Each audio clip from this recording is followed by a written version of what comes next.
And then we'll do. Hello and welcome to another episode of. Still haven't got a title, of course, but it's NOTSTEAM Productions Untitled Podcast, I guess. I think that's what we're just running with these days. It's me, your kind of new host, I guess. Liam Davies, as always, and across from me. Bewildered and feeling like I've got something dark in the near future. I didn't realise that I'd lost hosting duties. I'm El It's a Grimshaw. mutiny. Um, I thought I was quite good as Yeah, a no, host. yeah, you are. I'm just playing with you, It's man. just I'm just it's playing. just nice to sort of vary it up every now Yeah, and then, you mix know. it up. Yeah, why not? Why not? Maybe next time we can start the podcast with different accents. Yeah, try and confuse Uh, people. like, who are Yeah. these two Scottish lads that are talking? Oh, I'd struggle with Scottish. I'm not gonna lie. Maybe Welsh. Oh no, I'm terrible at Welsh. I'm not very good at accents. Maybe we'll come up with a different accent. I'll use a voice changer. That's fine. How are you? Um, yeah, I'm good. I'm good, man. How are you? I'm, Anything to report? I had a very busy weekend, so we're currently a little bit behind. I'd say schedule, but we've never really had a schedule. Yeah, it's always been a Um, loose schedule. yeah, but I'm a little bit behind on some of my work, like in terms of writing and podcast editing. But I'm good. I'm alive. I'm surviving. Good. Then all is good, really. You got your health and your happiness. Exactly. That's all we What need. more does a boy need? Exactly. Yeah. A Yeah. lifetime of So let's sushi. just jump. Ew, no, thank you. Oh, Lifetime of burgers, cheeseburgers, I suppose. I'd go with that, but it'd be a very short life. Yeah, but one well worth living. Go the way of Elvis. Stars that shine the brightest. What is it? Oh, something like Burn bright or fade out or something. that. Yeah, something like I don't fucking know. that. Some nonsense. But yeah, yeah. So yeah, let's just jump straight in. What have you been playing or watching this week? Well, I got, like, a couple of episodes back, you threw in a curveball because you hadn't been watching anything, but you'd been to a gig. Well, I went to go and see a comedian called Daniel Sloss at the weekend. Oh, very good. It was amazing. It was very funny. Brilliant. Honestly, the guy, I was trying to explain to my sort of mother-in-law what his kind of humor is, Mm. and it's quite difficult to pinpoint, really, because he's not really, like, he's not that political, although he does get political times. He's kind of an everyman's comedian. Yeah. He just talks about life, he talks about relationships, he talks about family, he talks a lot about, like, his experiences and stuff, and but he has got a very good sort of, like, delivery. He's very funny, very quick-witted, and little do people know, he started out writing jokes for Frankie Boyle when he was about 15 or so. Yeah, I didn't know that. I think maybe you told me that. That's how he got into comedy. But yeah, But and yeah, he's so funny. I've seen him on a few different shows, and yeah, he always makes me laugh. oh, he's absolutely brilliant. But then other than that, watching, been re-watching Friday Night Dinner. You know, the Channel 4 one Oh with yeah, the Jewish yeah, family. yeah. It's such a brilliant TV show. I mean, there's parts of it that I hate because it's that sort of, like, cringe comedy, where your reaction is to sort of go, oh, Yeah. but it's so well done, so well acted, and like, it's very quotable as well. Like, just the amount of times that I'll just be walking around and just be like, "Hello, Jackie," and like, it's a show that I've watched a few times, but every time I watch it, it always makes me laugh. Yeah. So I've been watching that, but nothing really new. I started a little bit of the one with the girl from It, and it's called I'm Not Okay With This. All right. So it's a Netflix one. Came out a while ago. There's only one season. I think it is just a one series done. Right. Yeah. Yeah. One But and done. it's kind of like a modern telling parody ode to Carrie, the Stephen King novel. Yeah. So it's about this girl that she starts developing supernatural abilities, and her life's a bit chaotic. You know, she's got relationship issues with her mum. She's got relationship issues with many of her friends, and you know, it's just one of those where it's got a really good cast.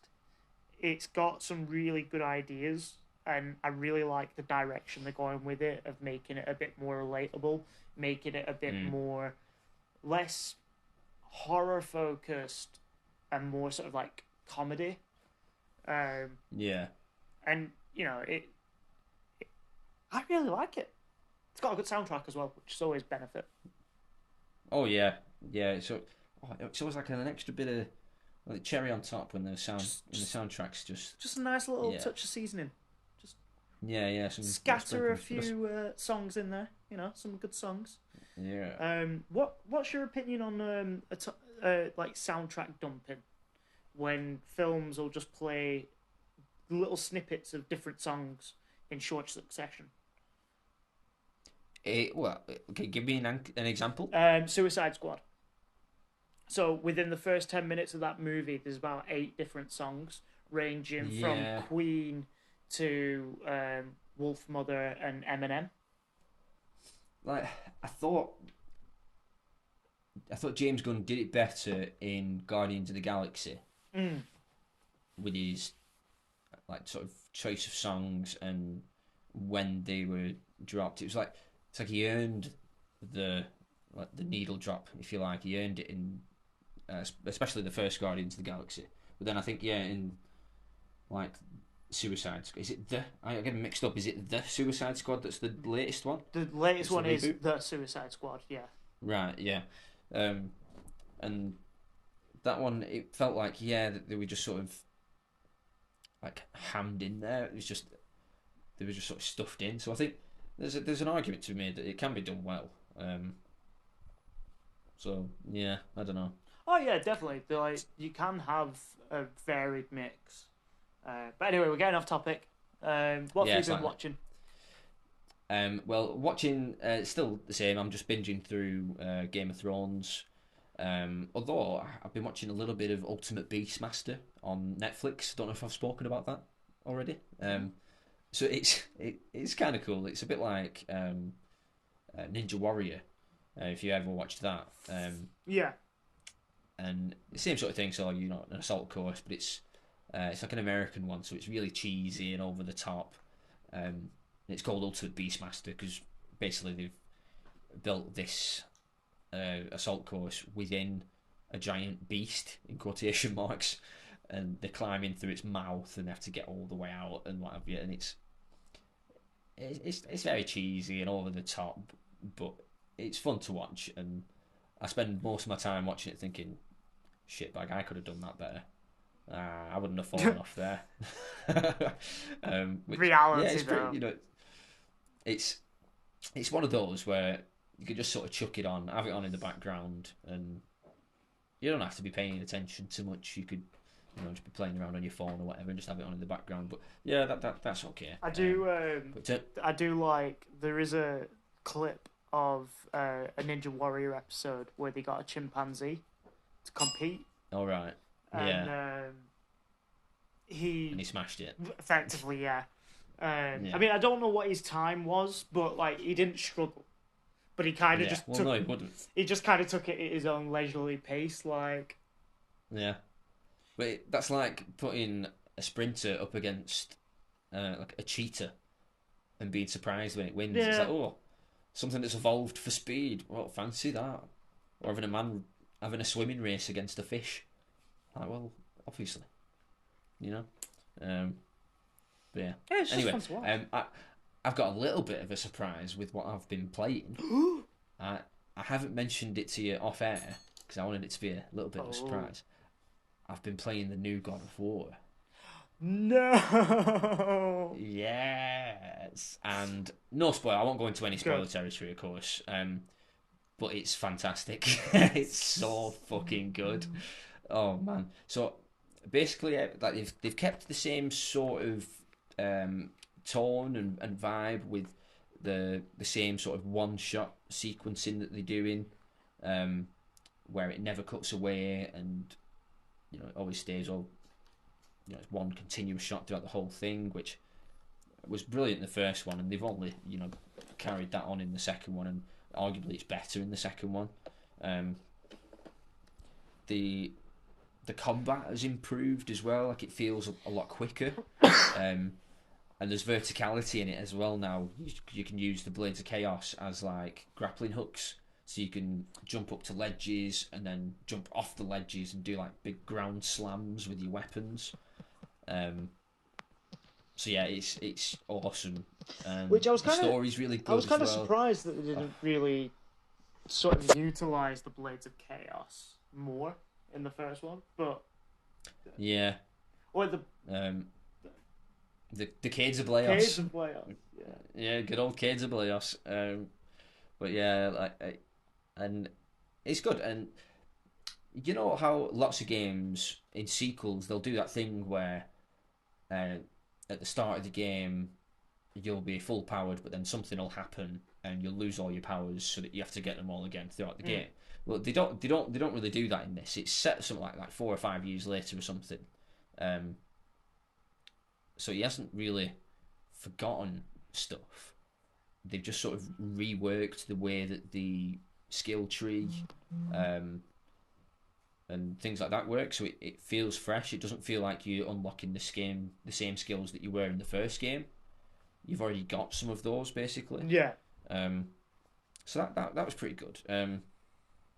And yeah, I've been on it for maybe 12, maybe 14 hours now, and I've already been to like 3 or 4 different realms. Oh. A couple of which we didn't see in the first game. Yeah, because there was only stunning 5 of the 9. Something like that. Yeah. There's Midgard, Niflheim, Affelheim, Anaheim. Oh no, is Anaheim a new one? Oh, I don't know. But yeah, and they've like the ones that we have been to have sort of changed a bit as well, for story related reasons. But the lower population after Kratos went. Well, kind of, yeah. So yeah, it's my game of the year. Like, really? absolutely, there's nothing comes close to it for me, from this year.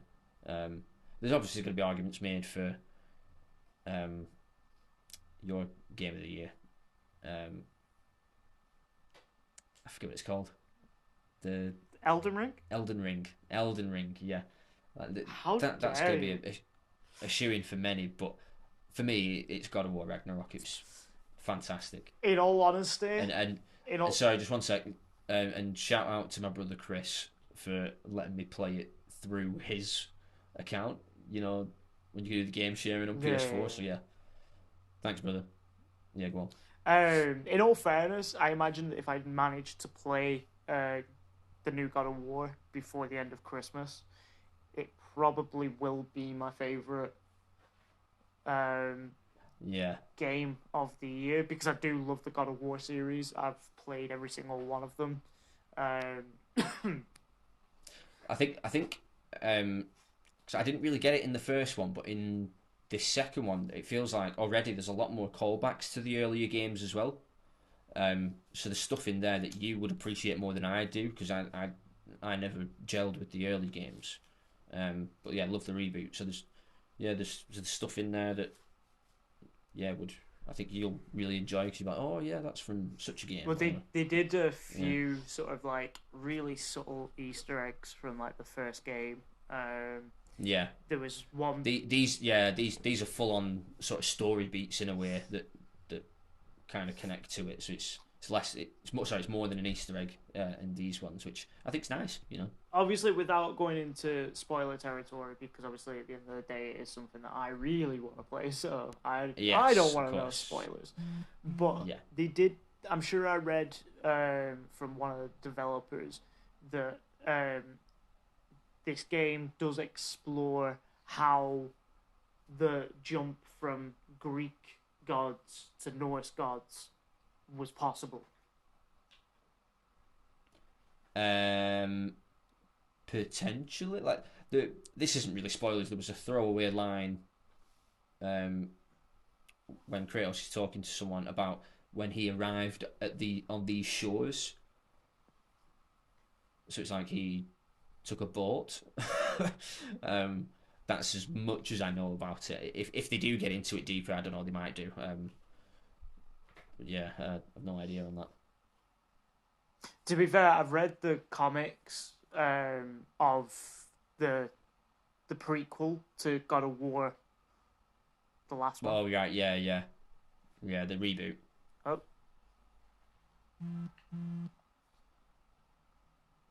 Yeah, the reboot. Yeah, so just before they released the reboot, they also brought out a short comic that sort of explained the. Well, it's not really a reboot; it's kind of a sequel, but it's a reboot sequel. It is really a sort of a reboot.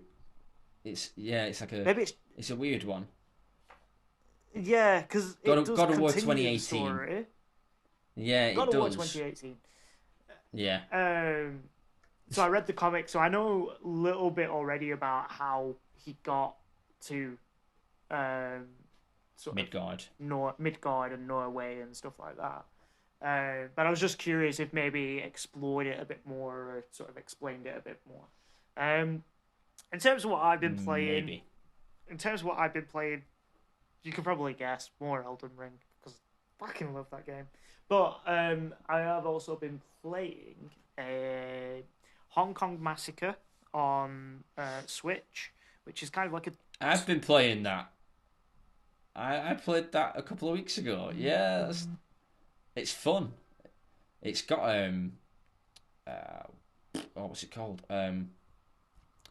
It's like a top-down sort of like difficult shooter, isn't it? Yeah. Like you get shot once. Hotline Miami.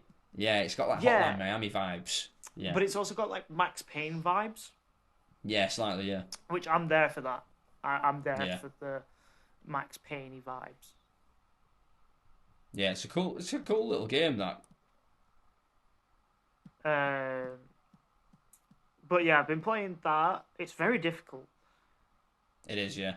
It's kind of like really short little levels that you can like play over and over again and try and, you know, a lot of it's more sort of like leaderboardy / sort of scoring, you know, getting high scores by not getting shot at all and getting high accuracy and all that stuff. There's lots of collectibles, not really collectibles, but like lots of different outfits and stuff for your character. So yeah, I think a lot of fun to be had on that, and I think it only cost me like a couple of quid. Yeah, no, I would think. Well, I got it as part of a bundle, and I think the bundle itself was like £1.50. I've not tried the other game that it came with. That's what I did as well. Yeah. What's it called? The other one. Some sci-fi. It's arse. Is it not good? It's basically like a visual novel. Okay. But you have this little character that you walk around these environments, and you're not you do interact with stuff, but all you're doing is like you walk up something, you click A, and then you walk up something else and you click A, and then you walk up something else, and it's like, and the story wasn't really grabbing me either, and you're like, well, what is the point in this? Yeah. I kind of. But the other one made it worth it. Yeah, well, absolutely. And then a little bit of Serial Cleaner.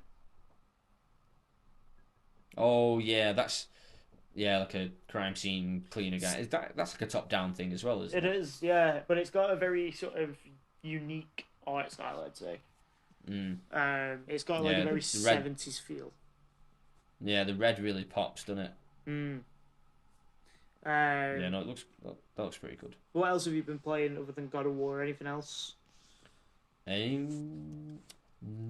actually, I played a little bit of the new Modern Warfare 2.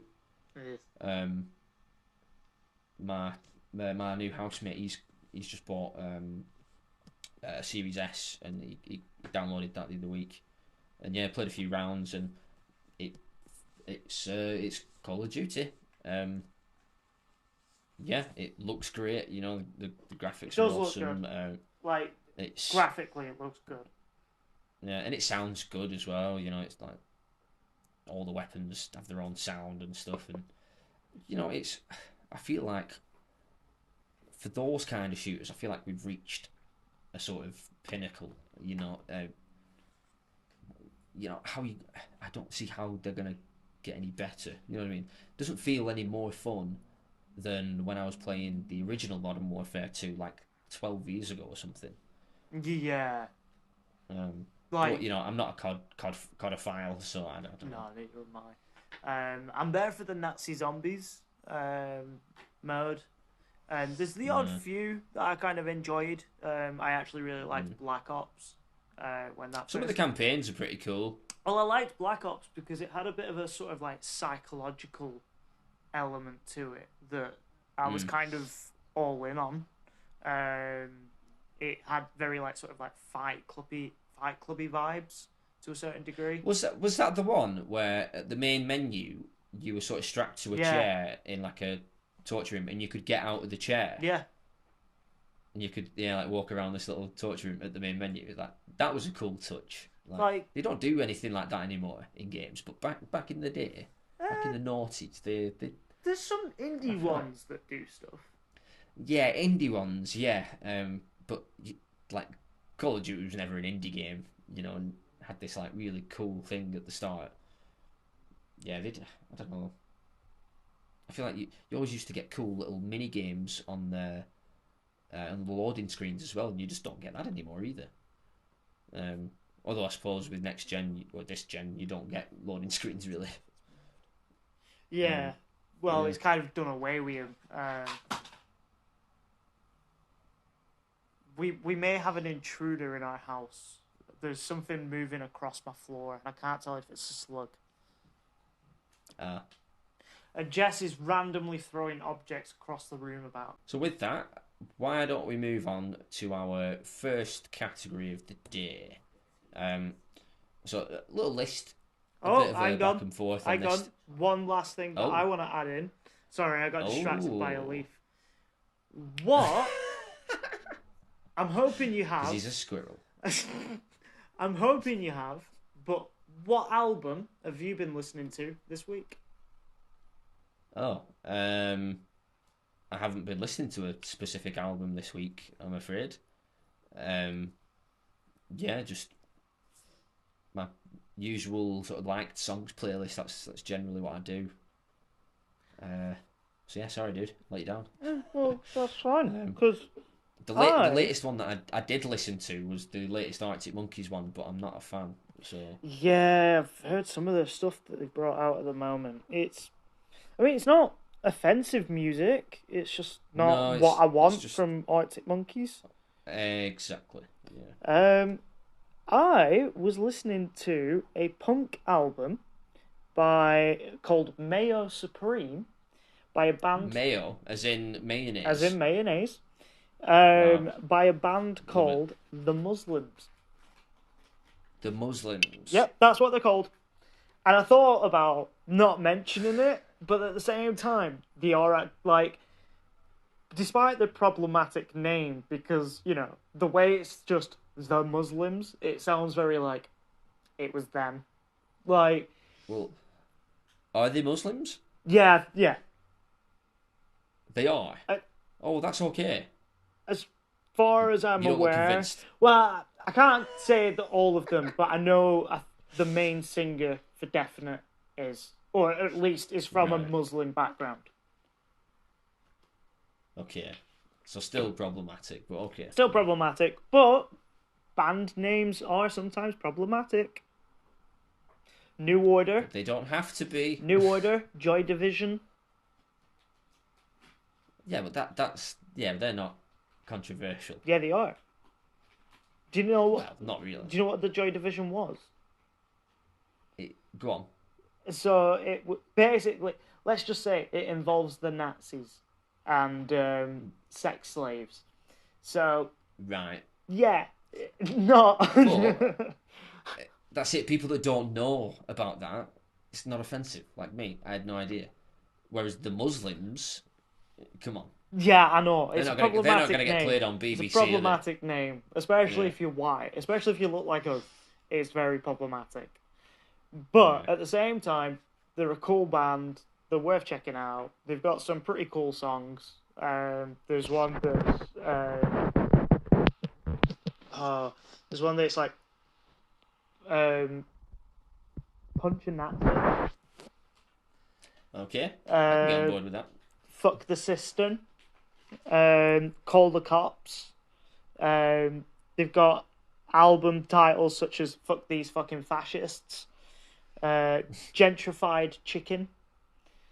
So, Okay. yeah. They're worth checking out. Just careful how you say their name. Yeah, and who too? Yeah. Maybe don't say it on a podcast. Just keep that one to Yeah. yourself. When there's like, But no, I like my when punk there's music. you know, when there's over like 3 people listening. Whew. God damn. We're getting there. My little brother started listening. Hey. I had to warn him Yeah, that there were swear words in it, so... Yeah, well, we should have a warning on, really. You know, as honourable members of society. So, that's good to know. So moving swiftly on. Yeah, so to our first section of the show. This week, which is slightly controversial because I know your views on the subject, but kind of wanted a little bit of back and forth on this. So, what did your 5 favourite MCU films or shows? And I sort of should have worded it slightly different and maybe said like your favourite moments from the MCU. Oh, okay. We'll go with. You can sort of maybe pick a moment from the film or something that you've chosen and be like, that was cool. But yeah, go on. I brought it up, so I'll let you go first. So, my first one's Logan. Okay, well, yeah, that's technically going to be retconned and be in the MCU, so yeah, fair. Right. This is why it pisses me off. And I hate doing these kind of shitty fucking lists in regards to Marvel. Because Marvel can suck a dick. Logan is one of their best films. Hands down. It is.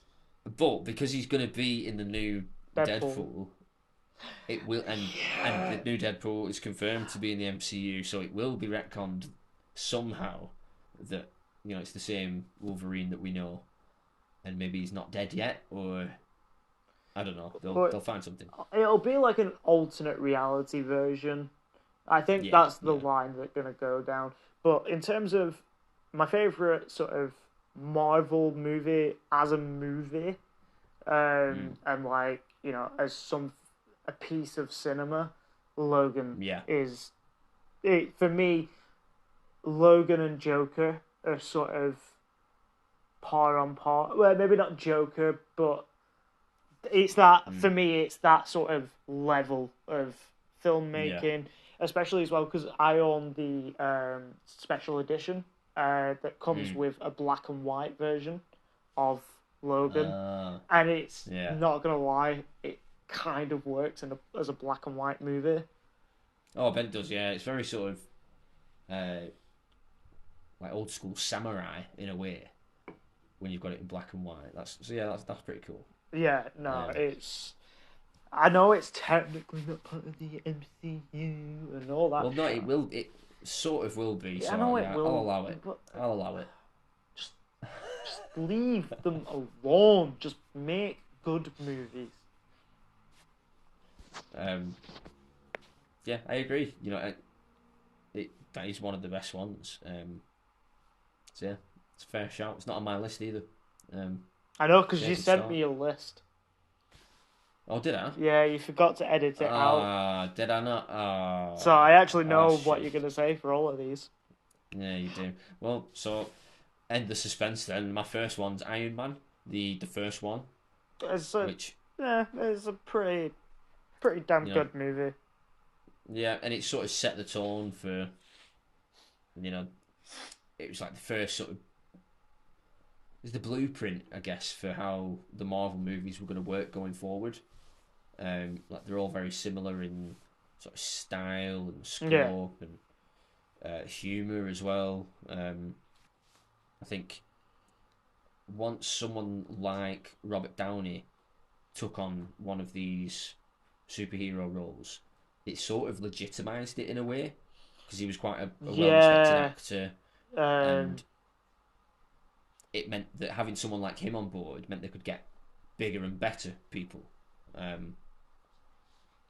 yeah, because And if you look at like who they'd previously got, like some big names, but they weren't like really. Tobey Maguire was a big name for the Spider-Man films. He was quite big at the time. Yeah, Um, but I think Robert Downey Jr. yeah, was definitely their sort of golden egg, sort of yeah, he was there whatever. ace in the hole. Yeah, he was there. Yeah, Because the secret weapon, if you casting like. for him was so good as well. Like it wasn't just that Robert Downey Jr. was like a high class actor that they got. It was also because his actual role as like him Yeah, playing the part of Tony Stark, it was fucking brilliant. yeah. Um, One But thing I I've think that's something that they nail going forward. I think I mentioned it before. Is their casting? They sometimes do some It's questionable things, but perfect. I overall, I think. would say that they know what they're doing when it comes to casting. Um, like Oh yeah, I absolutely love um, Chris Hemsworth as Thor. I yeah, think he's. I honestly couldn't think of anyone else that I would want to play Marvel yeah. version of Thor. No, Uh, absolutely, yeah. uh, Tom Hiddleston. Is it Tom As Hiddleston? As Loki, Loki again, yeah, absolutely fantastic. perfect. I predict that that's going to get mentioned soon as well. Um, Using my superpowers. Oh yeah, But yeah, no, like I think Iron Man was a great film. I felt they didn't learn from one of its biggest weaknesses and made it something that they reused a few times, and that was a really weak bad guy. yeah. I know Like what you mean. And he was Jeff kind of Bridges as well. Like, what an actor to have I, as the bad guy. and no And screen yeah, time, no character development. Just I'm the bad not guy, really. Yeah. and they've done that a few times now. It's Mm. like I didn't really like Civil War because See, I liked Civil War because there was no like specific bad guy. Well, you could say it was like Zemo or whatever, but they were fighting amongst themselves. well there was that guy. Oh well, I'm not getting on Civil War because I will have a rant. Um, Well, we might talk about that later. oh yeah, I forgot about that one. But I have quite a good reason to my claim. Okay, I'll well, we'll get quickly. on to that. What's your next one? My next one. I mean, I feel like this is an obvious one at this point, but for me, Hmm. Spider-Man: Homecoming. Okay, yeah, Holland's Tom first one. Holland's first one. I was gonna say Spider-Man Into the Spider-Verse, but I thought Oh I've yeah, already picked one that's technically not been produced by Marvel. yeah. I wouldn't have let you have that. So, I'm afraid. Yeah. although I do think that is the best Spider-Man film, Spider-Man: Homecoming, it was Tom Holland's first film as first official Spider-Man film. Yeah, first standalone film. Yeah. Yeah. He looks the part. He acts the part. It's a great story. It's funny. It's quite moving. It's got some good action sequences. It's relatable. It ticks pretty much every box for me. Yeah.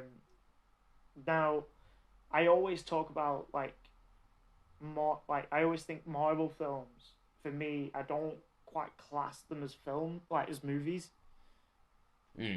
because when when I watch a movie, I like to sort of look at the details that they're using and like camera shots and try and like figure out like, oh, why they're using that kind of lens for this scene, and like I like them things. And Marvel films always look pretty, but there's very little sustenance, and they're a little bit lazy with some of their sort of like, they don't really go into cinematography too much. There was only really one scene that sort of like has stood out to me as being A bit more experimental, a bit more. yeah, and that was the one from the latest Doctor Strange. No, Thor: Love and Thunder, when when they were fighting in darkness, and it's all black and white with the odd flash of colour. Yeah, like other than that, what I think though you got to think, obviously it's a money making machine, and they want to keep it as sort of palatable for people, because they want like mass markets going into it. They want it to be family friendly. They want kids to be able to enjoy it, and if you add in artsy elements, but I can see why they use the formula that they use. I can see what I mean? why. I resent them for doing it, but then again, like I grew up reading comic books. I watched every comic book movie as they came out as a kid. Now that they're being mass produced, and you can't leave the house without running into the latest Marvel movie.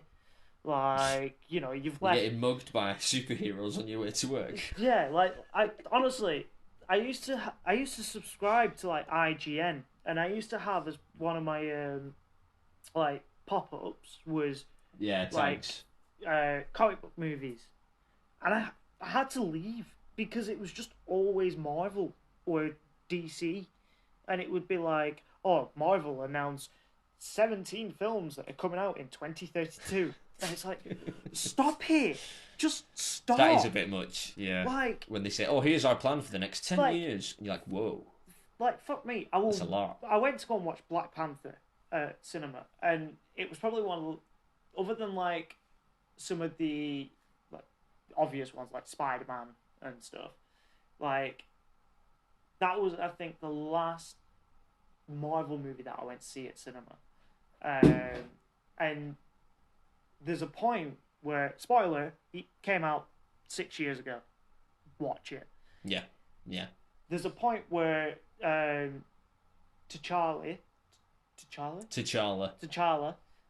is about like dying. Yeah. 3 days earlier, they'd announced. Well, actually, 3 days earlier, they announced Black Panther 2, and we're like, oh yeah, and they'd cast him in it, but unfortunately, that actually, of course, yeah, that was maybe a bad example, and I now realise that.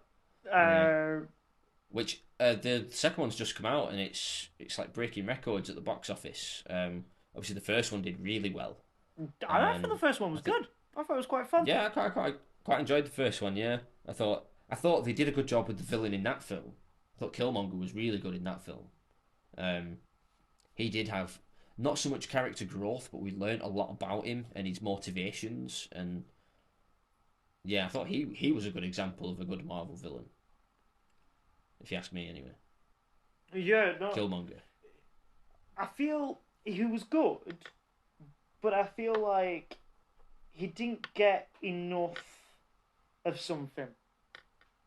I don't know if it was screen time. I don't know if it was maybe development, or I just felt, because Michael B. Jordan is a great actor as well.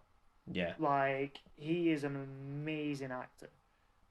And I just felt like I was never wowed by his sort of presence. I was never like I thought he was good, thought he was enjoyable to watch, but I was never like, that's a performance kind of thing. Do you know what I mean?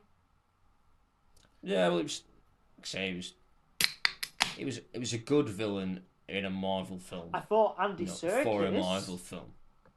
I thought Andy Serkis was a better villain in terms of sort of like his character and everything like that. I thought he was more fun to watch. Yeah, I thought he was more of like comic relief, like a comic relief baddie. You know what I mean? He's kind of the joke, like. Yeah, I don't know. But yeah, anyway, so my second one, which as you so nicely gave away before, is the Loki TV series. Really? And I'm not I'm not putting these in any sort of order, but I think the main reason I chose the Loki one was because I think since Endgame, after they beat Thanos, it's like there's not really been any sort of there's not been any real stakes. It's always been personal stakes, sort of like the hero in question, him and his friends or family or whatever, they're in danger. But it's not the whole universe or the whole world or whatever. Whereas with Loki, it sort of kick-started what I thought Phase 4 was going to be about, or is it Phase 5 now? I get confused. I don't know. But whatever phase we're in now, yeah, where it's supposed to be more about like multiverse stuff. The Loki thing really kicked it off. But it feels like we've not really had much on that since that's kicked it off as well. Yeah.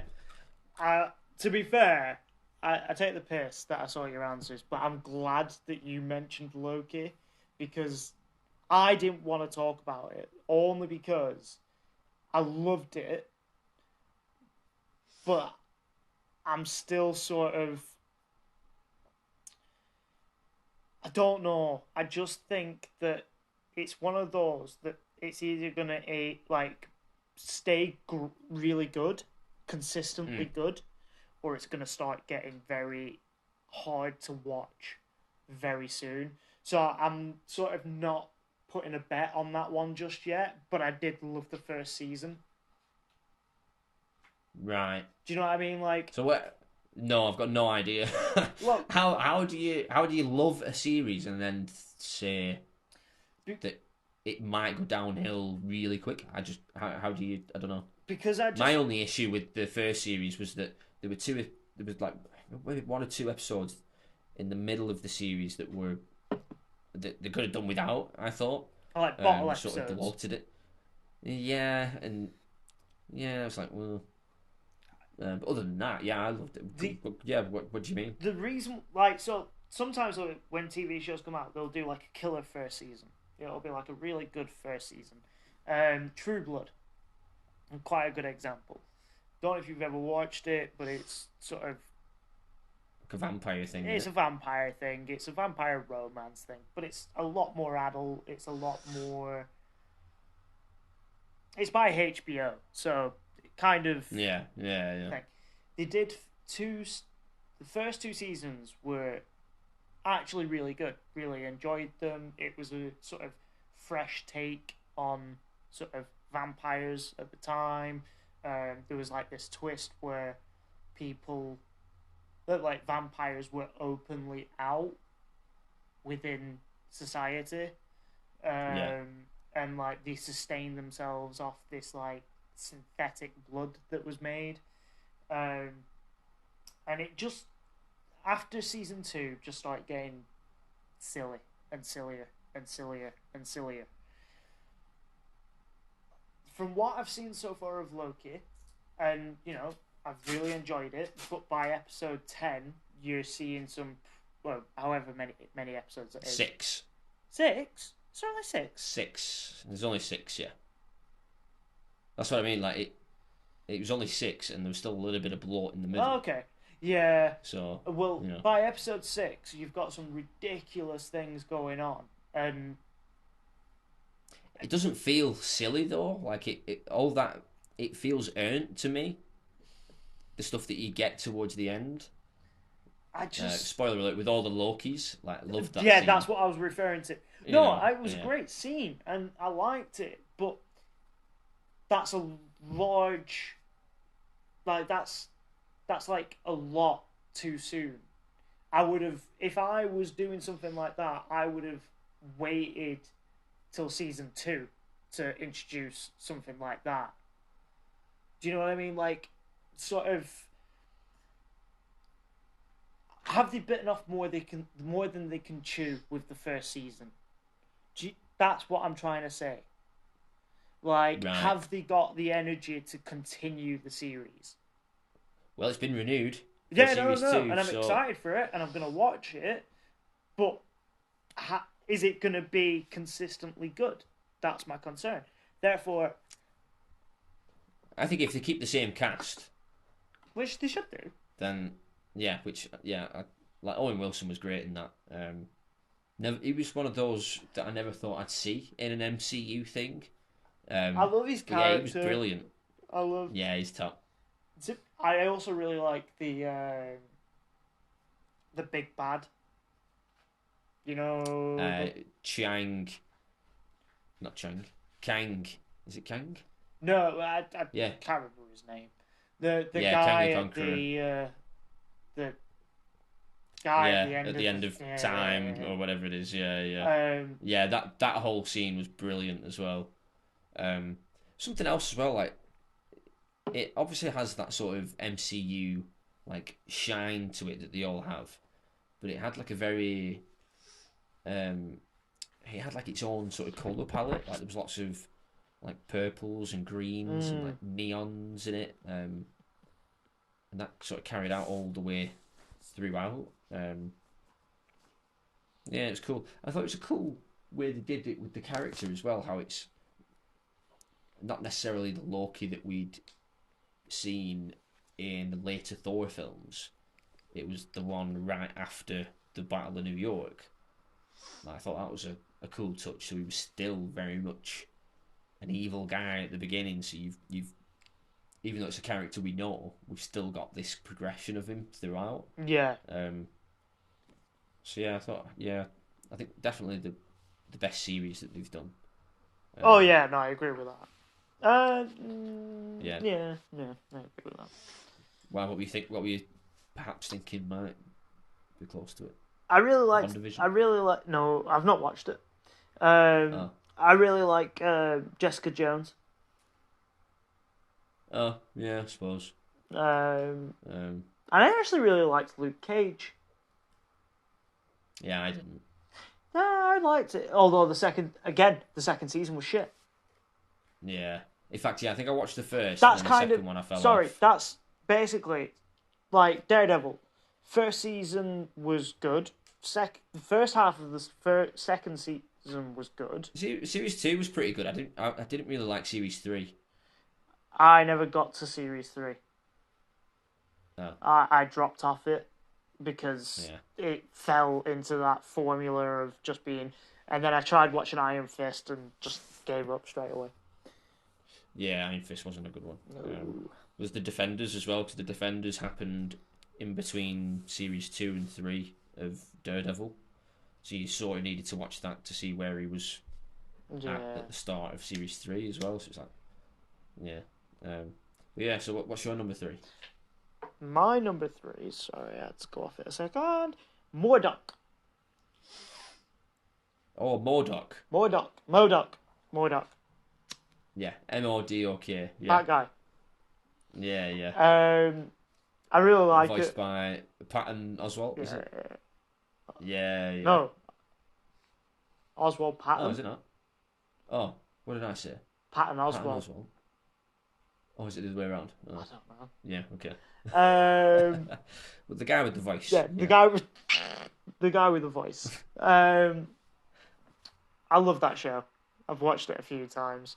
Very adult comedy, very Yeah. late night comedy. I've not actually watched it. Like, does he go up against like any of the heroes or anything? Like... No, only of what I can remember. It's been a while since I watched it, but of what I can remember, it's only sort of like B-list superheroes. Right. Yeah.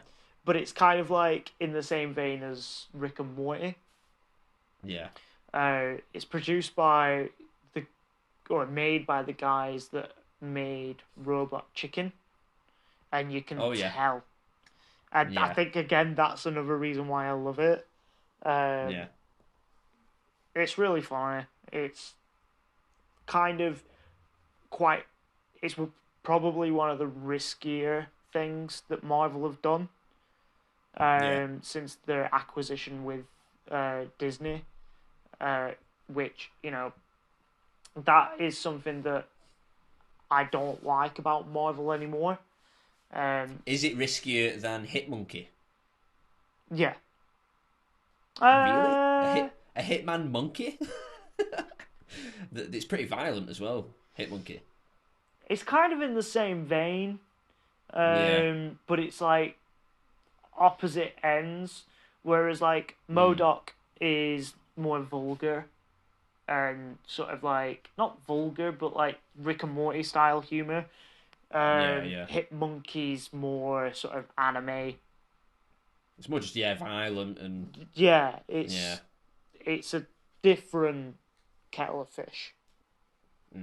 But I like it. I think it's worth the watch. It's one of my favorite things from Marvel.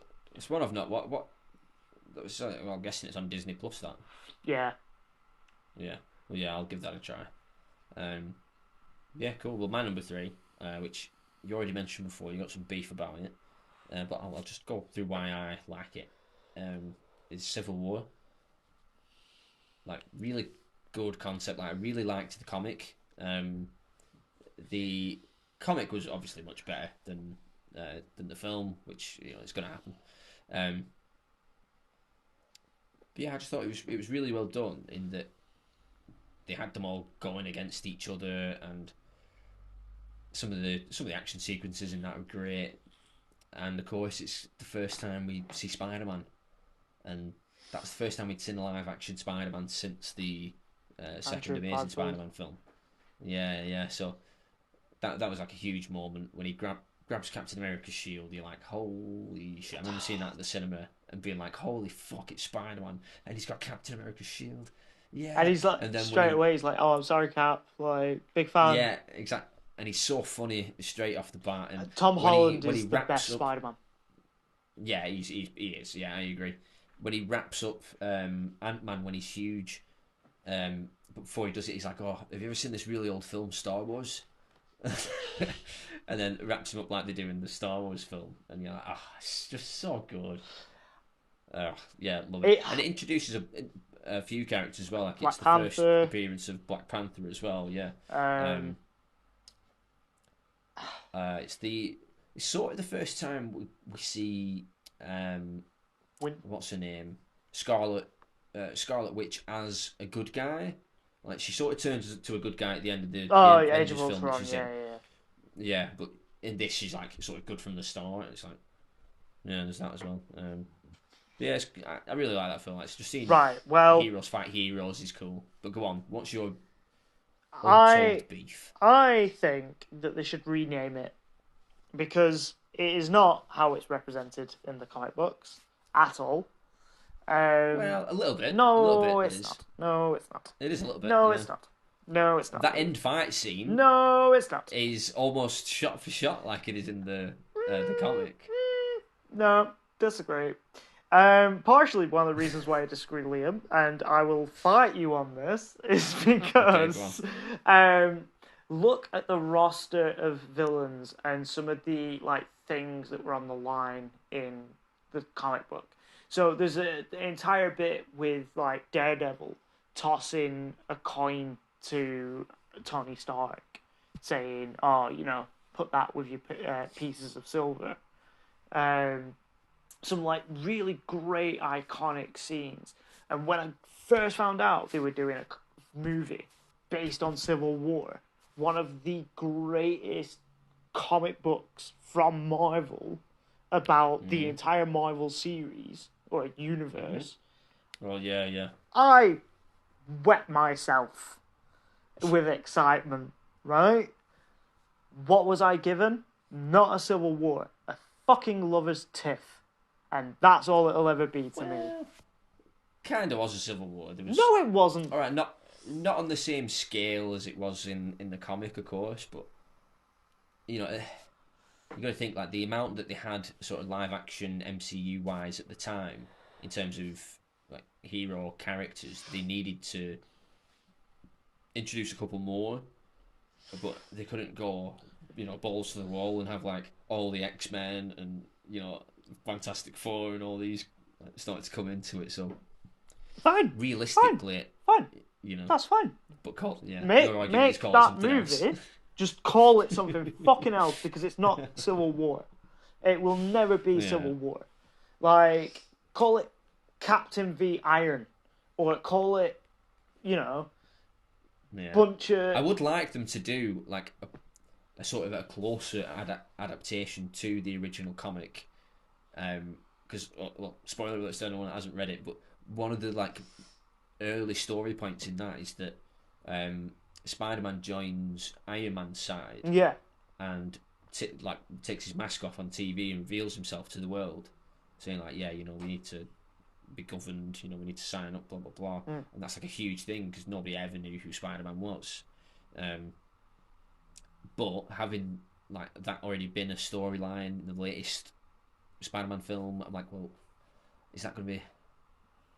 Like, I don't think they could really do that again.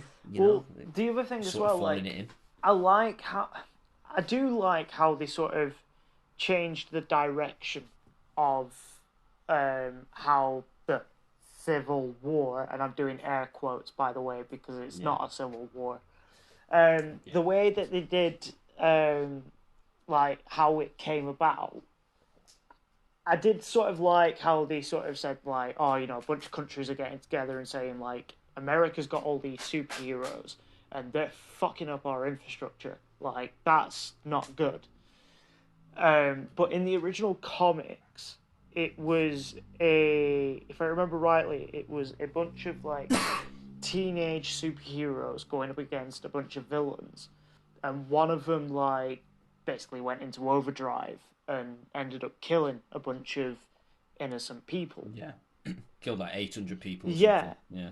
And that, for me, was such a good trigger point for this sort of like, right, no, look, this can't keep happening because, you know, we've got all these people. We've now got teenagers running out pretending to be superheroes. And then, you know, you had like X-Men who were trying to say, well, you know, it could be dangerous, and then you had like Iron Man who's like, what do you mean it's dangerous? Like, you know, I do it every day. We need oversight. And it was such a well sort of tailored piece of comic book literature that I don't think the movie did any form of justice to. See, I disagree because I read it not so long ago.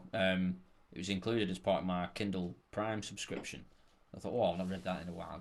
Give that a read, and I tell you, in a weird way, like the writing of it didn't really hold up to when I first read it as a younger man, as a teenager. So I read it not that long ago. I just remember thinking like you can't really compare them in terms of scope. Like I say, there's only 10 of them, 10 or 12 in the film, whereas in the comic book there's literally the entire Marvel thing. There's hundreds of them. No, I understand that, but I just don't think it should have been called Civil War. I don't think it shared the same scope. I don't think it shared the same beats. I don't think it shared I just think there was a lot about it that you could have called it something completely different and people would have still lapped it up. Yeah. It was, to me, I it think was just one disappointing. thing I would change. Well, sorry, one thing I wouldn't change. Like something I think that the film did better than the comic was like the actual reason for the Accords in the first place, because they did it off the Yeah, back of the I Avengers and had the see. Scovia Accords. I was like, okay, that makes more sense rather Whilst than just one kid. You know, whilst I yeah, don't know if I prefer it, I don't know if I could say I could prefer it. I did like that. I did like that they sort of tailored it on towards the end of what happened with Age of Ultron and that yeah, continuity and stuff. Like there was, like I say, there were certain aspects of it that I like. It's just fundamentally, I don't think of it as a Civil War movie because it's not. It's So does that, but to you? So can you watch it and just forget that it's called Civil War oh yeah, yeah, and yeah. just watch it? Base it on its merits. Like I Yeah. say, I just call it Avengers Lovers Tiff. Right. Yeah. Yeah. Okay. That's fair. That's fair. You know, like I Um. have watched it a few times, and there's quite a few enjoyable bits in it. There's a Yeah. lot of it that I would have done better, and there are certain parts of it that just feel like a generic Marvel film. But Oh, of course. Yeah. You're like always gonna get that in a generic Marvel film. if I was to make a say, I don't know, top 10, it would probably not appear on my list. um. I don't know. Yeah. Well, I've put it on my top five, so I've got to say it has, I suppose. Yeah, Um. it's an enjoyable watch, but it's a lot of nonsense, and Yeah. it's yeah. Yeah. It is kind of funny when you think like, why are they fighting? You're like, come on now. Yeah, like But yeah, go on. So what's your number 4? my number 4, Guardians of the Galaxy. Yeah, good shout. Yeah, Um, I'm glad you mentioned that because I've not put it on mine. so Guardians of the Galaxy, like the second one wasn't as good, but I still enjoyed No, no. it. I still enjoyed it, yeah. Um, the Kurt Russell was a bad guy. first one, I actually went to cinema to watch it about 4 times. Wow. Yeah. Okay. Well, so the way it came about is that I went to watch it with one of my mates. That was the first time I watched it. Then I agreed to go to cinema with another mate, but then when we got there was nothing that he wanted to watch. And we were like, right, well, we'll just go see Guardians of the Galaxy. And he was like, oh, but you've already seen it. I was like, it's fine. It's fine. Like, I'll It's watch. really good. It's really I don't good. mind. I'll watch it again. Um, third time was with my ex, and then the fourth time I took my sibling to go and see Nice. it. So I went to go see it 4 times at the cinema. I still love it today. I've seen it so many times. It's everything about that movie works. It's what I would call a top tier Marvel film. When Marvel do something well, they do it really fucking well. I just think that a lot of what we get nowadays in terms of Marvel content is above average. Like Shang-Chi. Yeah. Fun movie. I quite enjoyed it. Fun movie. Yeah. Some really... It's a 7 out of 10. It's a 7 out of 10. I'd say 6. Like, it's a bit generic. Like, give me a bit more. Is it? Well, not really. It's the first sort of kung fu Marvel film. Which I really liked about it, but yeah, it was the whole... I think it's just the whole... Like, with Doctor Strange and, like, the more they introduce, the more I'm getting bored of it. And maybe it's just because, at the end of the day, the only comic book characters that I ever really pay attention to are Daredevil, Deadpool, Spider-Man, Hellboy, and Batman and stuff like that. My comic book interests lie in the indie market, the market that produced stuff like Umbrella Academy and produced the boys, and like I'm more interested in that than I am Marvel. But I am still a fan of Marvel because Spider-Man, my all-time favorite superhero, Iron Man. I love Iron Man. Like there are things within Marvel that I hold dear, and a lot of the time when all these new Marvel films keep coming out, you know, like Shang-Chi was fun. I enjoyed Shang-Chi, so that's not a good example. But the Elementals, or the Eternals, or whatever they were called. Yeah, the Eternals. Yeah. That's a Shit. 6 out of 10. I'd say less than that. It wasn't. I wouldn't go as far and say it was shit. It was. I don't know. It was a strange one because it was an origin film, but they had like 9 or 10 characters to tell us about. Boring. And yeah, it was okay. All the villains were CGI, so it didn't look great. Yeah, I don't like that. Yeah. There were too many characters, so every 5 seconds I'm like, so who's that? Who's that? Who's that? Some characters were great in it. So the guy, the sort of like engineer guy, Brian, he's in Joker and Atlanta, and I can't remember his name. I think it's Brian something. Right. He was great. Shout out to Harry Styles at the end, who I was actually genuinely quite excited to see when I saw him in costume and with Oswald Patton, like sort of as his sidekick. You know, but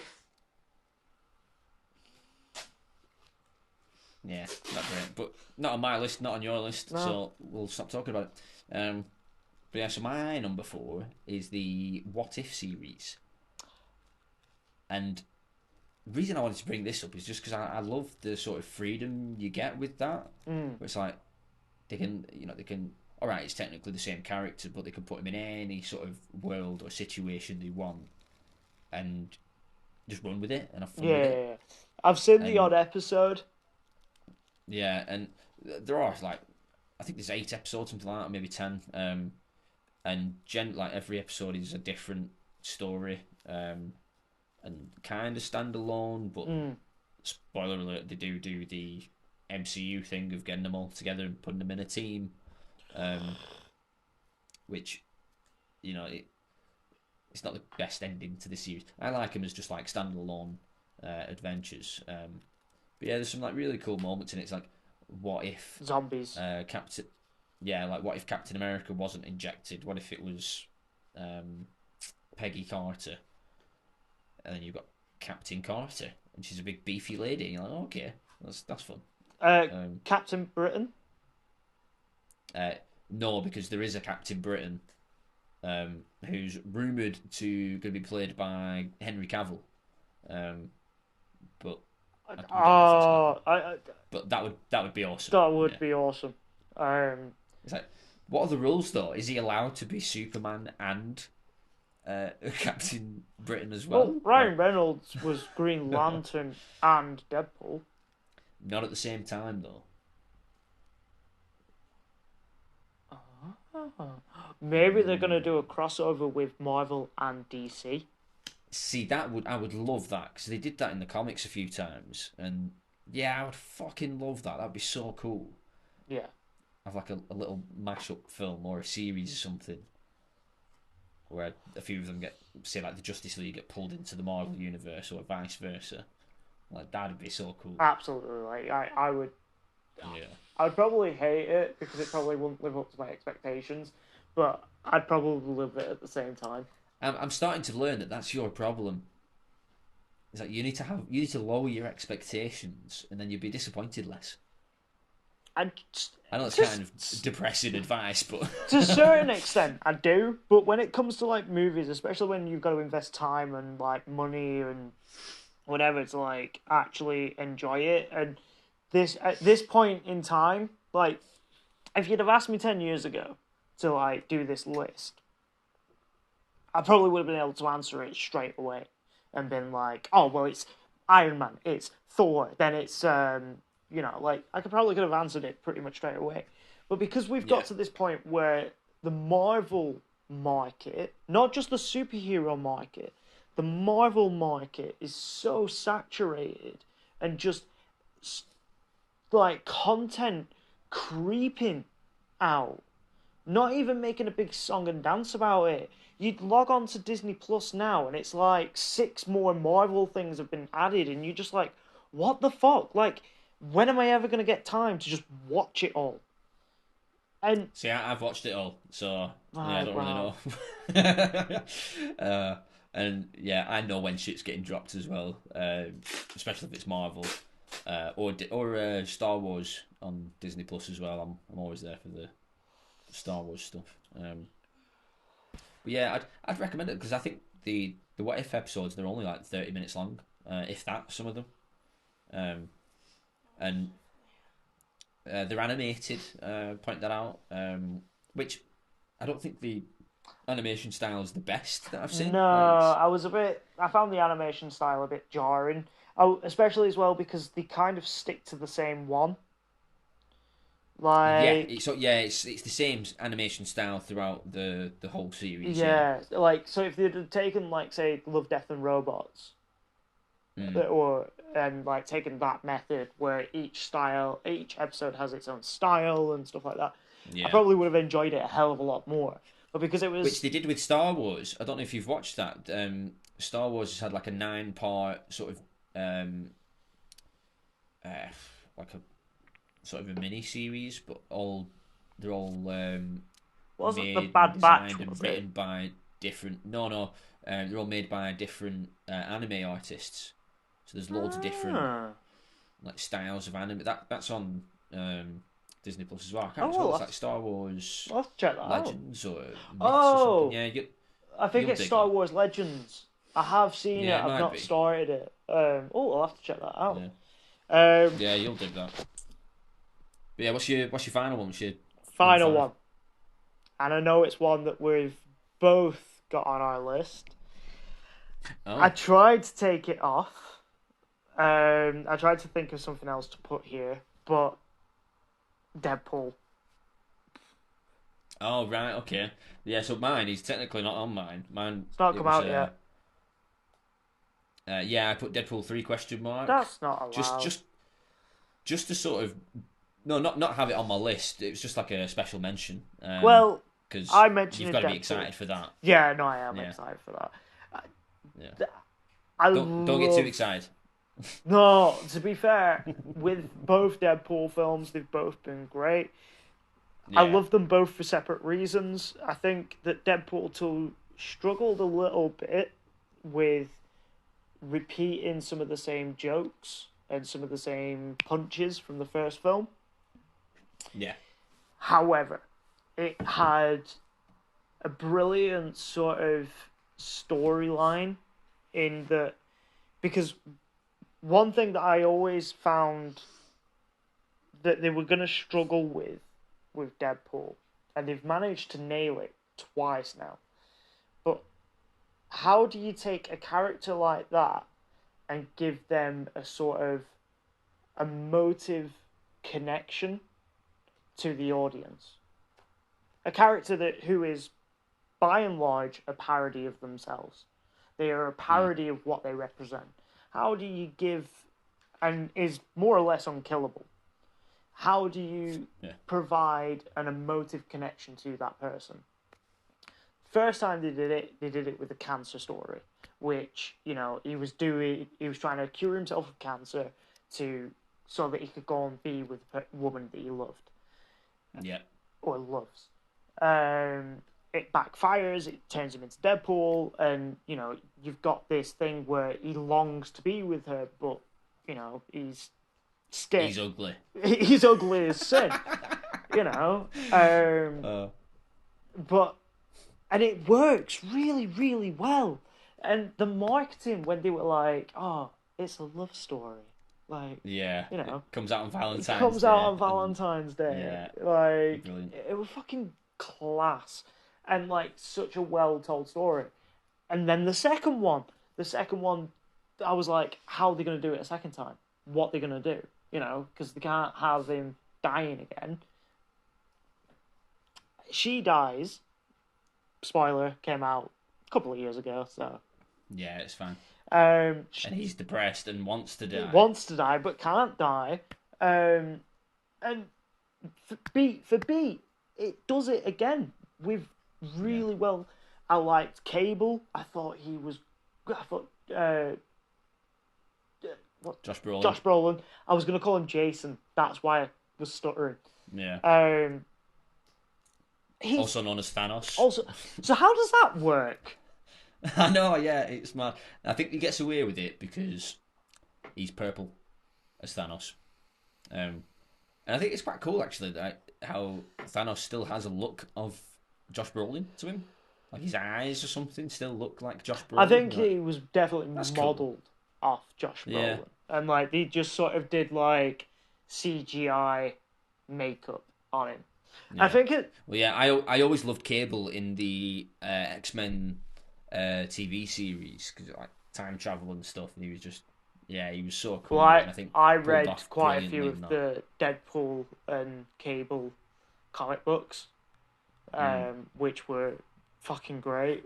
They were sort of on the friendlier side, so they weren't as raw and as sort of raunchy as, say, Deadpool X, and their other spin-off that they did where it was like balls to the wall crazy. There's one where he interrupts like an orgy of like happening between like a bunch of Hydra agents, and then it's just like a bloodbath, but like in the comic you see everything. So I do kind of love my Deadpool comics. And Cable, great in the film. I thought the New Zealand kid, brilliant. Him, he's brilliant. The entire just it makes me laugh every time I watch it. So I forget is Colossus back in the second one? And he's even better in the second one. He's great in the first one, but he's even better in the second one. The only character that I weren't so keen on was the Weasley guy from the bar. I felt like he really didn't need to come back. Played by... Oh, the comedian guy. Yeah, he was in Silicon Valley as well. I actually like him as an actor. It's his mate in it. Yeah. Or in the film, it's his pal. Yeah. I felt like his character didn't need to come back. Well, yeah, that's a good shout. Yeah, so you're going Deadpool 1 Both over Deadpool 2, yeah. Nah, if you had to, I can't. You've got to pick one. No, I can't. You've got to say the first one's better. That's generally the rule, and I'd say it's no, because the second one did some really fucking funny shit. Like they had Brad Pitt play an invisible character. Yeah, and you see him for literally like half a second. You see him for half a second. Matt Damon cameoed in it. ZZ Beats is in it. I love ZZ Beats. Who did Matt Damon cameo as in it? He plays right. So you know when Cable first like travels to the present time. Yep. And there's them two rednecks talking, isn't there? I can't remember, but yeah. Right, there's two rednecks talking about toilet paper. Right. And Cable's... they're having this conversation. It lasts quite a while. And Cable's slowly walking towards them. And basically robs them and drives off with their truck. One of the rednecks is Matt Damon. Right. Yeah, see, I've not seen it in a while, so I need to rewatch that because he's in the Thor film. He's in the Thor film as well. Yeah, he's in a couple. I think he's in Ragnarok and Love and Thunder. Which I'd love for them to sort of address that maybe one day, as like and how the other actor is Luke Hemsworth. Yeah, that plays Chris's Thor, big brother. Yeah. Like so that's funny. That coupled with the fact that I felt like, even though it did use some of the same jokes as the first film, it had some jokes of itself that were just brilliant. And I don't know, I just feel like I connected with the story a bit more in the second one. I felt like it was actually better story. I just think I prefer the second one over the first. Yeah, and But everyone loves a team building montage. yeah, with a team building montage that, as we know, doesn't end well. Yes. Yeah. Apart from Domino's pretty cool as well. Exactly, ZZ Beats. Right. She's Yeah. brilliant in everything I've ever watched her in. So yeah, I do like Deadpool 2 more so than Deadpool 1. Although I do think Deadpool 1 is also as brilliant as Deadpool 2 because I like them both for different reasons. Okay. You can only have one. Go on. Go on. Deadpool 2. Deadpool 2. Wow. Okay, fair enough. Cool. Well, yeah, my last one then, because for me, it's got the best moment of any sort of MCU film. It's Endgame. And he's not even he was far from my favorite character, but Captain America in that final fight scene against Thanos, when I think Thanos is about to kill Thor, and then the hammer Mjolnir hits Thanos, and everyone's like, "What?" And it flies past him, and he catches it. Yeah, Steve Rogers catches it, and he's there, and he's like, yeah, and then he says the line, and then actually uses like lightning powers and shit, and you're like, I remember watching that at the cinema and just having like goosebumps and being like, this is fucking amazing. This is what I came here for. I'll admit that this is why, as much as I shit on Marvel, I do love it. It's like a need for that sort of bubblegum style movie. No sustenance, just flavour, you know. Yeah. Like, there's so many like bits that I kind of love. That in Endgame, even though personally I didn't enjoy it as much as I was hoping I was gonna, I just found there was a lot of filler in there. There was a lot of fat in it that could have been trimmed down for a more concise movie. But there were a lot of great bits. Like, I loved the bits between the Guardians and Thor. I loved, like Fat Thor. It's brilliant. Yeah. Brilliant. I love the reveal of Captain Marvel. Like, she's badass. And like at the end when there was that final showdown and Iron Man sacrifices himself, which that was spoiled before the even movie came out because of the marketing. Was it? Yeah, because in one of the trailers for Spider-Man Far From Home, there was a poster left in the trailer that said R.I.P. Tony Stark. Or like a memorial. I'd not seen any of that, so yeah, it was completely unspoiled for me. Well, it is possible to go in spoiler free. No, it's not. Not anymore. It is. I don't go on social media, so that helps. That's true. But wait, hang on. It was in the trailer. I don't really watch. I'm not really a big trailer dude. I try not to really.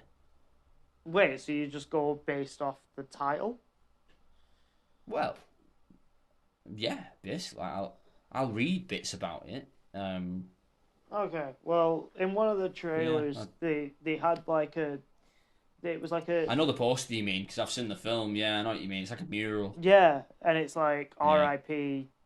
to Iron Man and Captain and stuff, and it's like, oh, great. And it came out before Endgame, so we were like, alright, well, we know what's going to fucking happen at the end of this movie then, you know. Oh, yeah, the trailer came out before Endgame. Yeah, the trailer came out before Endgame, so we were like, oh yeah, we know what's going to happen now. Yeah, that's dumb. But there are some shout-outs, like Thor Ragnarok. Honestly, brilliant. Weren't keen on the second one after that. The one after that. Well, the second Thor film is the weakest one. With The Dark World. Yeah, with Christopher Eccleston, which I was a bit gutted about because I like Christopher Eccleston. Yeah. That wasn't great. But yeah, then they really turned it around with Ragnarok. What's your least favourite Marvel film? Easy. It's the what's she called? Black Widow. Black Widow film. Really, I've not watched it yet. Ghost Rider. I was thinking MCU. Oh, okay. Well, okay, fair dues. Easy. Yeah. Captain America, the first one. What, you think that's worse than Ghost Rider? Oh no, sorry. Oh yeah, you're going MCU. Going MCU. Yeah. Yeah, no, mine's the Black Widow one. Because there's some Actually, no, there's some decent parts in that, but it's the Eternals, shite, didn't need to be made. Don't give a shit about any of the characters. Will not watch the sequel. The only thing that I was really interested with that is that they introduced Kit Harington's character. What's he going to be called? Black Knight? Black Knight. He's going to make another appearance in Blade, which I am excited for that. Yeah, we hear Blade's voice at the end of the film, if I remember right. Well, how do you know if it's just his voice? Because it's Mahershala Ali, who's been cast as Blade. Oh, okay. And on that note, let's take a quick bathroom break before I feckin' wet myself, and we'll be back in a moment. And there'll be some cool transition here in a moment.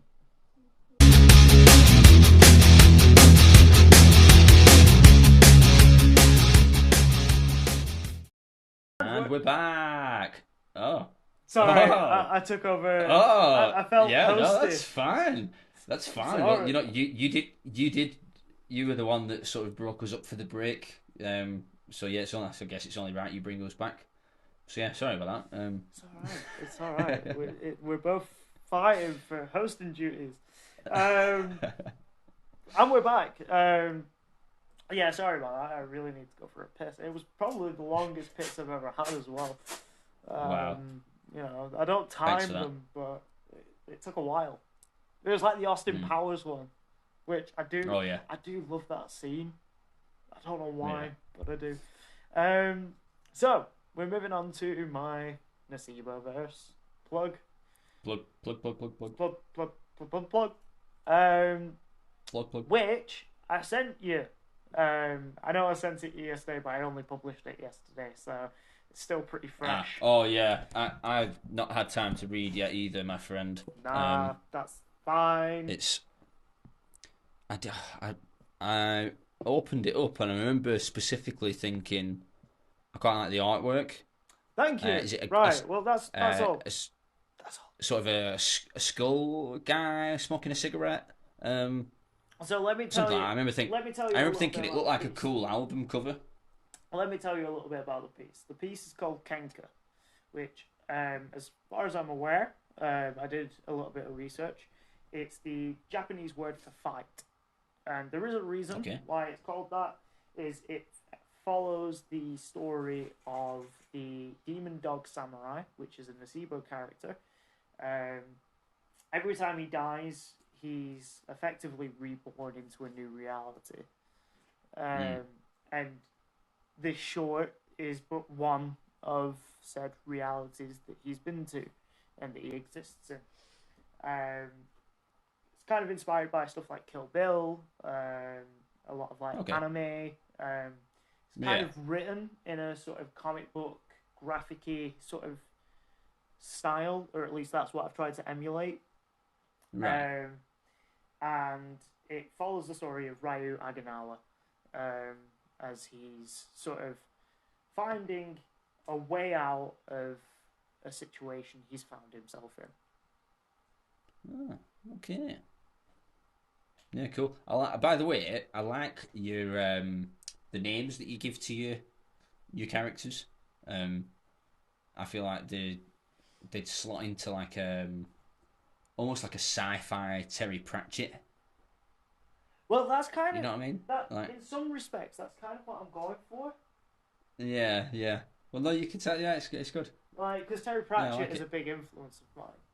Yeah. and like Douglas Adams and stuff like that. So like, I Mm. go for like when I try and do it, I do try and sort of pick like characters that so like the Torino crew, you know, it's a full cast of characters in my opinion. Yeah. You know, you've got Yeah. Bobby who's the captain, but nobody really takes him that seriously.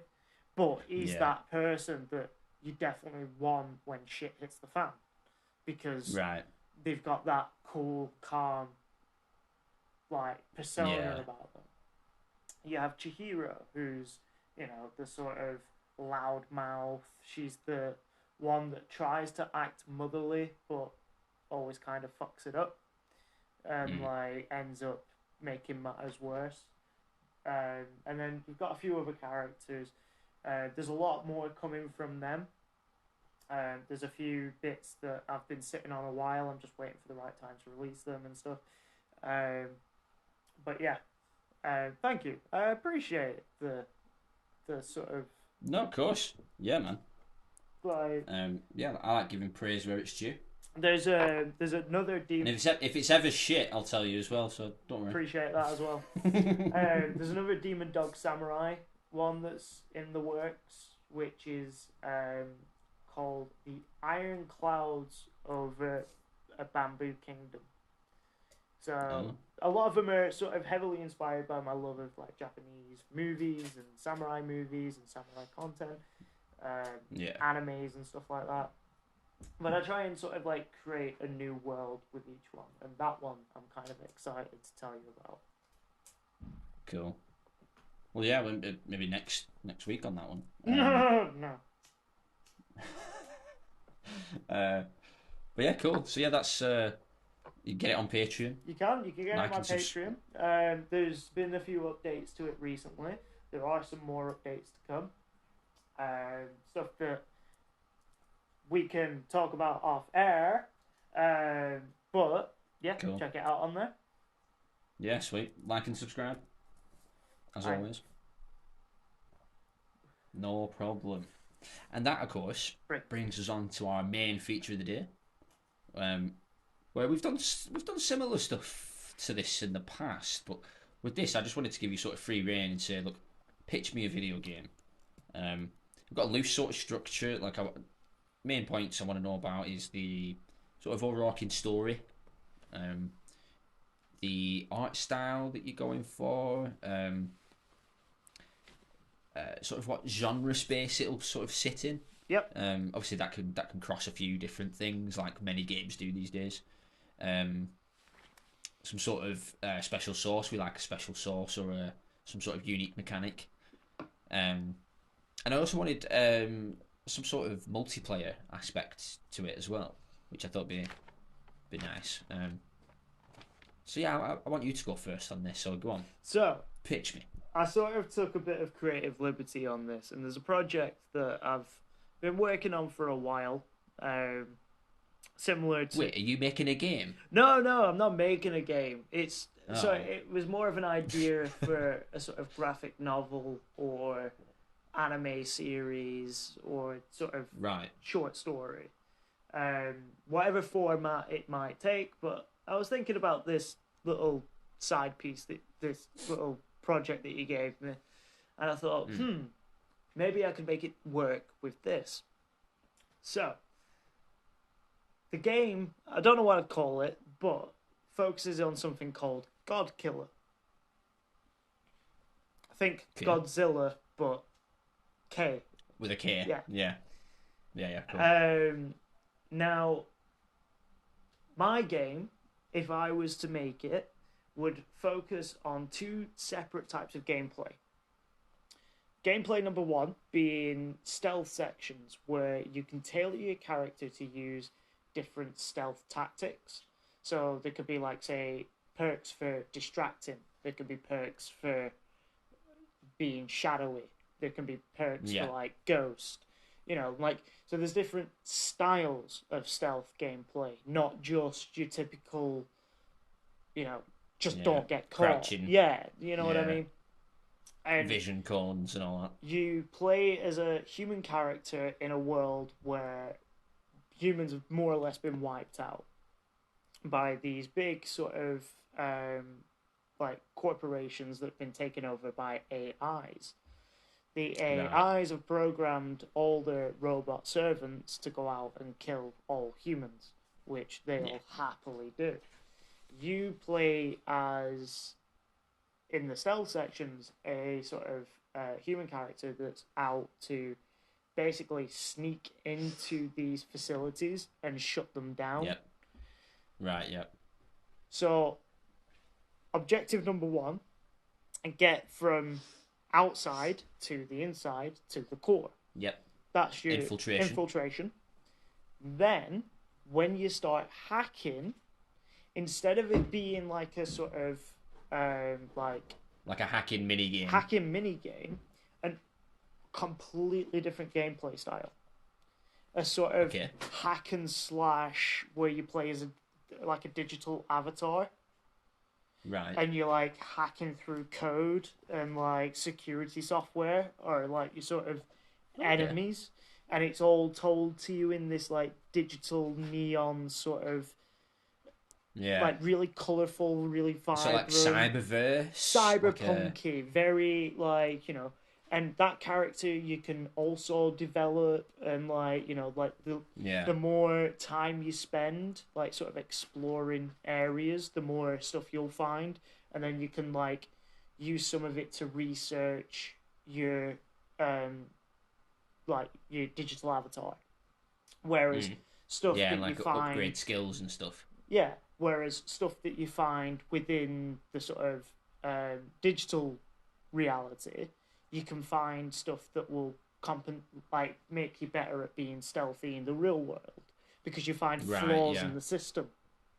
Yeah. So it would work in a sort of like linear, like symbiotic way storytelling where there's like these different sections, and like you know, like a character design where you could sprint, like instead of being stealthy, you could just try and sprint through them all and just get through them before they have time to react to you. You know, like completely different gameplay styles, and leaning towards like stuff like Dark Souls with the sort of combat style, where you know it is challenging but rewarding, because you know every time you unlock, or every time you're successful in one of these hacks, you know, you unlock more of the story, you unlock more as to how this might have come to be and stuff. Yeah. So, in terms of special sauce, hacker culture, put on some headphones, listen to some music, down a few Red Bulls, and I don't know if that's what hackers do, but that's what movies tell me they do. So, if that's the case, how about a combat that is based on what music you listen to? All right, okay, yeah. So like, for example, when he's doing the hack, you choose what music he's going to put on. You can switch to like his like iPod, and there's like different playlists or different songs and stuff. And like, so like different songs will have different effects based on like what genre they are, what how many beats like per BPM. minute. Yeah, like all these things. That's cool. So like, say you pick something like, I don't know, a metal song. Every attack you do in sequence to the beat as you're playing these sort of like hack and slash sections gets you like 10% more attack damage. Yeah. Or if you listen to like sort of like softer, more like lullaby songs, it helps you during sort of like being like defensive and stuff. And like, you know, like songs could have their own perks, and it could be a unique way of actually tailoring the gameplay to what you want without relying on perks or skill trees and stuff like that. You could actually have it where, you know, you find songs, you can, if you wanted, upload your own songs. And okay, I could sort of see that as like it's almost like a class system, but rather than it be a specific class, it's like, oh, it's a kind of music. Yeah, well, I mean, I think that games don't utilize that people have like songs that they like to listen to when they're playing video games. I'm a big sort of I'll have my PlayStation on, but also be listening to music and stuff. Yeah. And like I have been known to make soundtracks to particular games that I play. So like, it's a Red Dead Redemption. I always try and pick something that has like a sort of Western vibe to it. Yeah. So there's like not Guns N' Roses, Queens of the Stone Age. There's Knights of Sidonia by Muse. There's like there's Johnny Cash. Yeah, I know what you mean. Yeah, that Western vibe. Yeah. Yeah. So like, I think that music is something that's not utilized enough. Now, to finish my pitch, because I realise it's an elevator pitch and I need to crack on. Yeah. My multiplayer pitch is, so there'll be when you're in human world, there'll be like robots that you can't harm. You can delay, or you can you can like stun them and stuff like that, but blind them maybe, distract them and stuff like that, but you can't kill them. Yeah. Multiplayer mode, I'd have like a first style, like, again, 2 parts, because I feel like that would be crucial. So you'd have one team of humans whose main objective is to all take a different point and hack into it. Yep. If they're successful, they then become the God Killer avatars and go on to like a sort of like Left 4 Dead style co-op version where they've got to defeat the 4 other players that have played as robots and now are playing as AI. Yep. And I'd keep the focus on it being stealthy. So like, I'd have the robots, like the different class systems being like the security cam. So you can only control the security cameras, but when you see, you can pinpoint and alert the others. So the ones that play as like security drones that can only see what's in front of them can go and find the area and try and find the human that's tried to infiltrate. Or like drones that are able to go through vents and stuff. Like, it's one of those ideas, in my opinion, that I don't think anybody's ever tried, but if somebody did it well, it'd be a really cool change to sort of that scope of multiplayer. Yeah. No, it sounds like a cool idea. I think the only thing that would sort of be sort of getting hung up on is in games in the past when they've had like mandatory stealth sections, I've always kind of hated them. But if you've got a good stealth system, some good mechanics at work, and it is a good stealth system, then that's great. Especially if you've got like a really tight combat system for when you do go into the God Killer mode as well. Yeah. Well, that's cool. I like because with me, like when I think of like stealth class system, like stealth is usually just one style, just crouch, go into a bush. Yeah. Like they can't see you. Yeah. Stay in the shadows. Whereas like distractions, like like you could have a character that's able to like they carry fireworks and they can like put the fireworks in a corridor and like cause everybody to look in one area, so they're all like looking there, but you've crawled through the vents. Yeah. To get into the next area, or a ghost who can just like phase through the wall, or phase through certain walls. Like mimic style character that can take on the persona and just try and sort of get as far as they can. Yeah. Like there's different styles, and I think that should be different classes, and like that shouldn't, in my opinion, that shouldn't negate what attack style you choose. So, but that would be separate.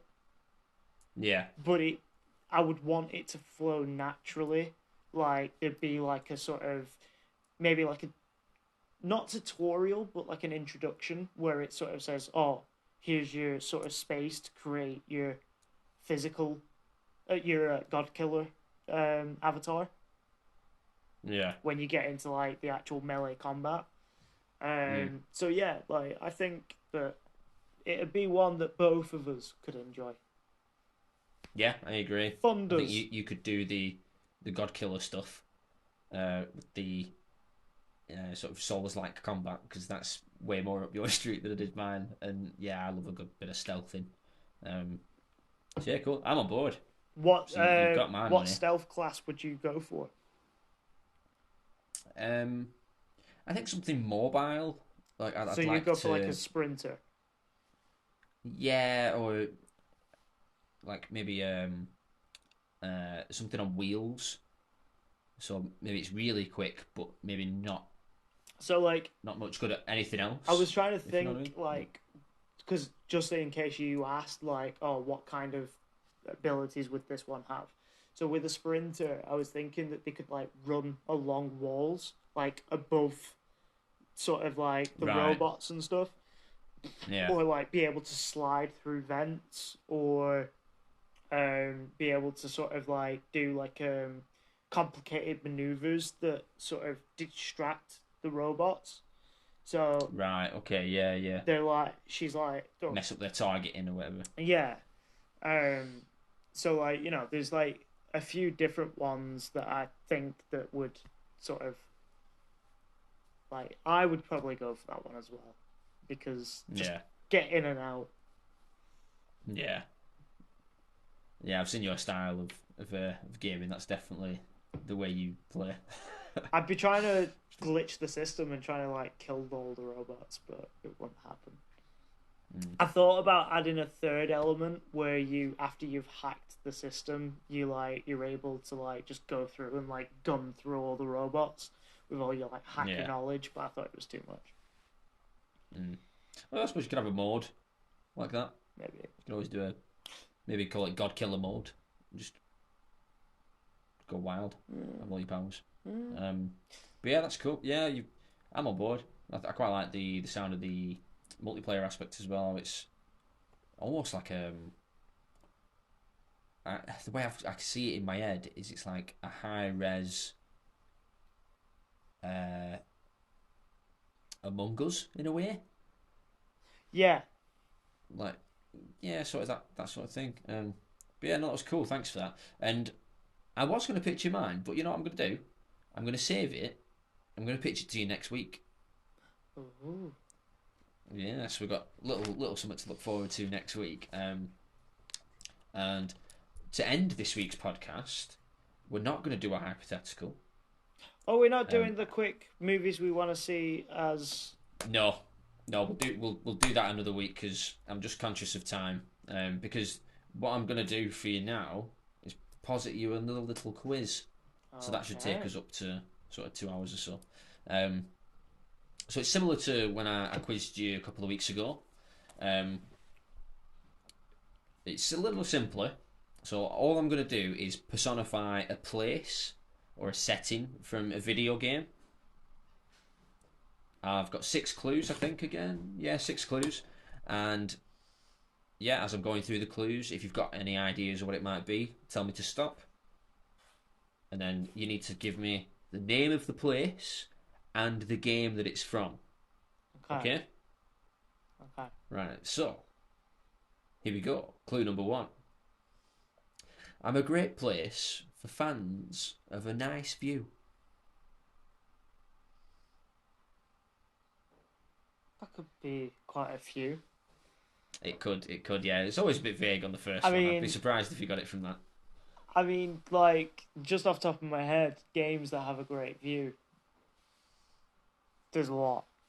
Yeah, there is. Dark Souls. Clue number 2. It's not Dark Souls. Clue number 2.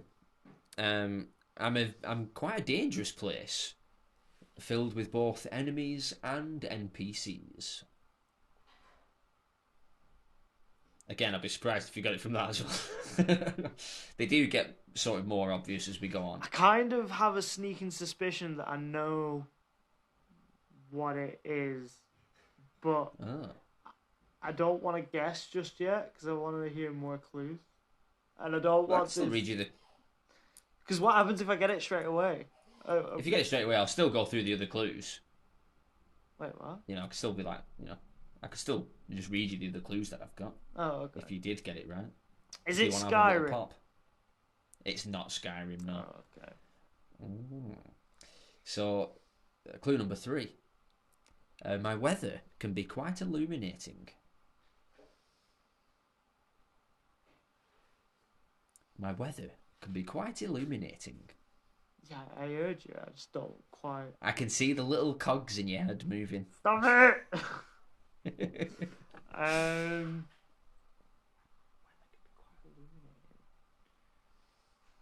There's quite a few games that use sort of like lightning and shit. There is. Great views. NPCs and enemies. And illuminating. Clue number 4. In fact, this is a bit of a shout back to something we mentioned earlier. My long foliage is said to be great for hiding in. Is it? Ooh. You having a pop?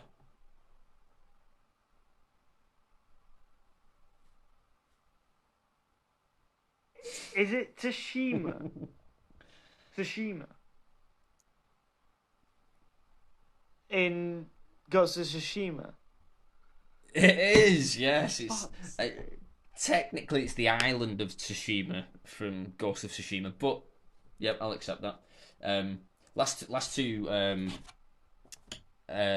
clues that I had, we got number 5. My wildlife are known to lead men to all sorts of discoveries, which, of course, they do. And this one would have given it away. It's like, I was once a beautiful island recently invaded by the Mongol horde. Yeah, no, that probably would have. So that, away. Yeah, that would have given it away. Yeah, I tried to work in some sort of reference to sucker or like sucker punch.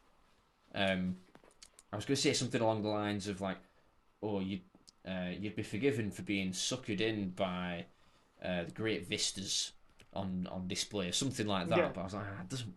Yeah, I thought it might have been a bit too obvious that, but yeah, at least you got this one without me having to hold your hand like on the last one. I don't. Well, alright, that is. Yeah, I kind of. But no, that's all good. Yeah. I just want to quickly before we close off. There's one other thing that I want to quickly bring up. Have you seen the recent development from the creator of the Oculus Rift? Oh, what's this development? So he wants to create a headset. I have seen this, yeah. Yeah. He wants to create a headset that if you die in the video game, you die in real life. Yep. I've seen the concept, and it looks like a normal, VR headset, but there's like 3 big sort of pistons that are like fixed to the forehead bit. Yeah. And it looks like those pistons would just fire into your head whenever you die in the game. So it's like, yeah, you'd be full on dead. It's kind of fucked. It's kind of fucked up.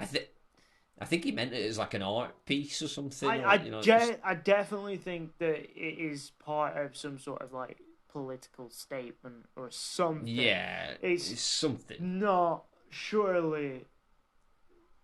Like, to be fair, I feel like it should be legal if it does get sold. But really, if somebody's right, if you understand the parameters of the situation and you actively participate, then sorry.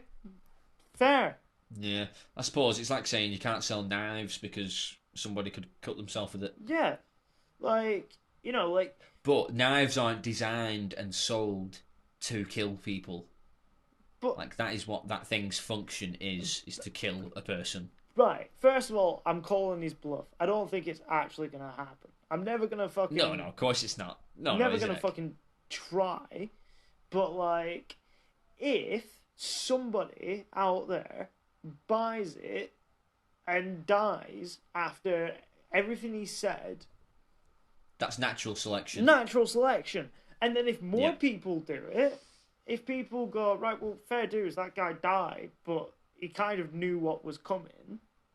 Yeah. And they were like, well, fine, we'll just sell it. If you decide to do it this way, do it. You know what I mean? Like, fine.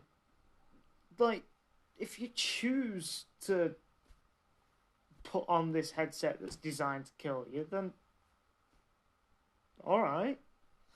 Yep. It's like people that climb into lion enclosures at the zoo. It's like, well, you wonder why you've had your head eaten? Yeah. I don't. I know exactly why. Like, it's, yeah. So, that's my opinion on it. I won't be wearing it. I think it's a bit of a publicity stunt.